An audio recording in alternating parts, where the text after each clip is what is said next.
你見過石敢當青石神像喺半夜嗰陣公開眼死死咁及住人體嘛？我叫朱堅強，今年26歲，係土生土長嘅河灣村人。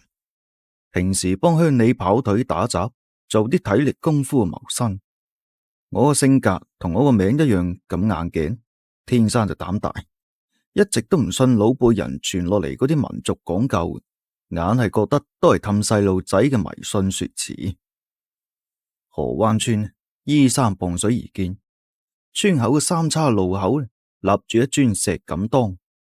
呢尊青石像係祖輩傳落嚟嘅老物件，雕得面容威嚴，底座底下仲壓住裹咗朱砂嘅黃紙符，係村裏邊專門用嚟鎮山煞擋邪祟嘅鎮物。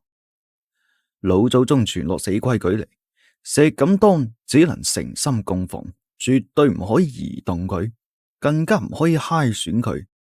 話喐咗鎮煞石山裏邊嘅陰祟冇咗壓制，就一定會出嚟禍亂全村嘅。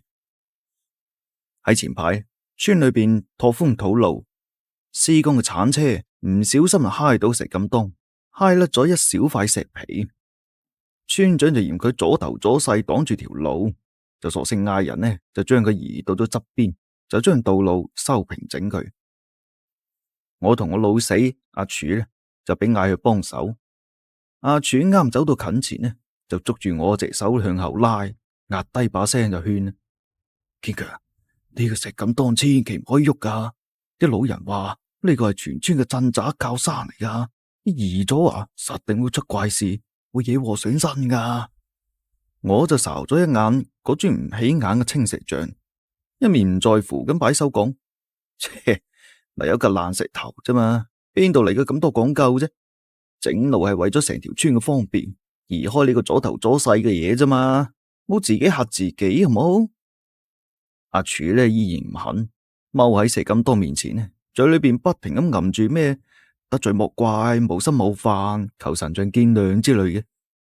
我嫌佢咪咪摸摸咁喺度阻頭阻勢，立起手邊嘅撬棍就去撬石敢當嘅底座，一啲都冇聽佢勸阻。咁撬咗小半日，我就監生將石敢當撬到歪埋一邊，底座下壓住朱砂黃紙符亦都露咗出嚟。被風一吹，即時就碎成咗幾片，散落喺塵土裏邊。阿柱見到咁嘅情況，面色即時慘白一片，揼晒腳咁指住我就鬧啦：哎呀，你個死仔啊！你咁大膽嘅，你云真係闖大禍啦！